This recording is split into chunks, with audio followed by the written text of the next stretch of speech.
Doctor doctor எப்படி இருக்காரு அவர்? நாங்க போய் பார்க்கலாமா? இதுவும் இல்ல. அவருக்கு நீங்க யாரு? அவரோட வைஃப் டாக்டர். அவருக்கு என்ன ஆச்சுன்னு ப்ளீஸ் தயவு செஞ்சு சொல்லுங்க. வீட்ல ஏதாவது சண்டையாமா? இல்ல புருஷன் பொண்டாட்டிக்குள்ள ஏதாவது பிரச்சனையா? எங்களுக்குள்ள எந்த பிரச்சனையும் இல்ல டாக்டர். ஏன் கேக்குறீங்க?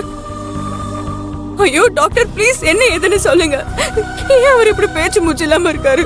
அவர் சாப்பிட்ட சாப்பாட்டுல மருந்து கலந்துருக்குமா?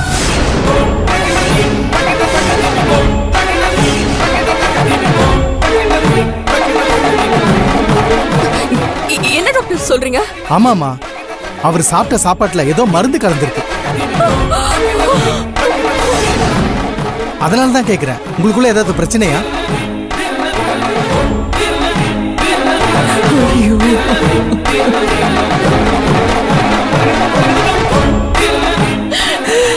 என்னடி மகா, டாக்டர் என்னடி சொல்றாரு? டாக்டர் என்ன சொல்றீங்க? மருந்தா? அதுக்கு வாய்ப்பே இல்லையே. அப்படி விஷ சாப்பிடுற அளவுக்கு வீட்ல எந்த பிரச்சனையும் கிடையாது டாக்டர். பிரச்சனை எதுவும் இல்லனா அவர் எதுக்காக இந்த மாதிரி சாப்பாட்டுல மருந்து கலந்து சாப்பிடணும்? ஐயோ இல்ல டாக்டர், அந்த மாதிரி எதுவுமே இல்ல. இல்ல டாக்டர், என் தம்பி ரொம்ப தைரியமானவன். இப்படி கோழத்தனமா முடிவெடுக்க மாட்டான்.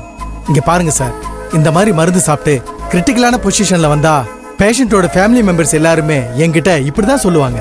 ஆனா இவர் மனசுக்குள்ள என்ன இருக்குன்னு இப்படி விபரீதமா ஏதாவது நடந்தா தானே தெரிய வருது. சரி, இப்ப அதை விடுங்க.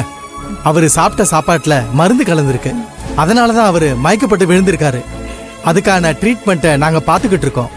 ஃபர்தரா ஏதாவது இருந்தா நானே உங்களுக்கு இன்ஃபார்ம் பண்றேன் சார். இப்ப அவருக்கு எப்படி இருக்கு டாக்டர்? உயிருக்கு எந்த ஆபத்தும் இல்லையே? இப்ப ட்ரீட்மெண்ட் போயிட்டு இருக்குமா? இப்ப என்னால எதுவும் சொல்ல முடியாதுமா. எதுவா இருந்தாலும் 1 hour கழிச்சு தான் சொல்ல முடியும். கொஞ்சம் வெயிட் பண்ணுங்கம்மா. எங்களால முடிஞ்ச ட்ரீட்மெண்ட் நாங்க கொடுக்கறோம்.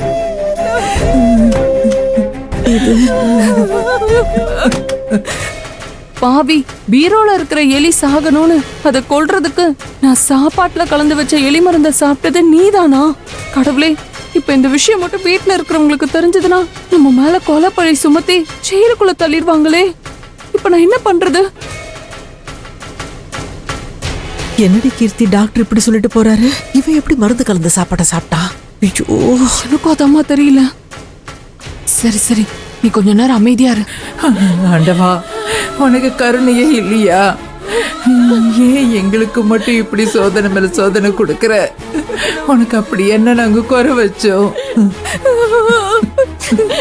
பாத்தியா, வேலுவோட நிலைமைய பாத்தியாடி? ஐயோ, டாக்டர் வரை இப்படி சொல்லிட்டு போறாரு. தைரியமா இருக்குமா? அப்படி எதுவும் ஆகாதுமா, சரியாயிடும்மா. தைரியமா இருங்க.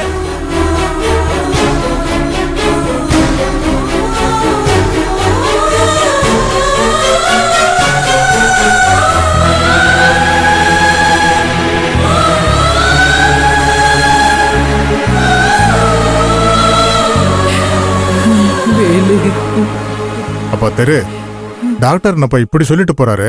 அதான்ப்பா எனக்கு ஒன்றும் புரியல. வேலு எப்படி விஷ மருந்து சாப்பிட்டான்? கடவுளே, வீட்டுல நடக்கிற பிரச்சனையெல்லாம் பார்த்து மனசு உடைஞ்சு போய் இப்படி தப்பா முடிவு எடுத்துட்டானோன்னு தெரியலையே. இல்லம்மா. ஐயோ கடவுளே.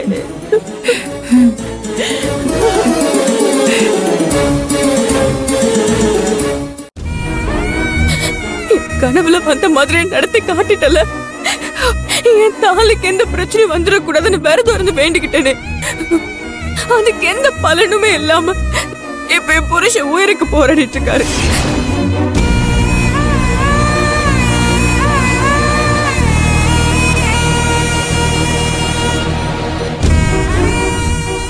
அவரோட உயிருக்கு மட்டும் ஏதாவது ஆச்சுன்னா அவர் மேல ஆணையா சொல்றேன், நானும் இங்கே உயிரை விட்டுருவேன்.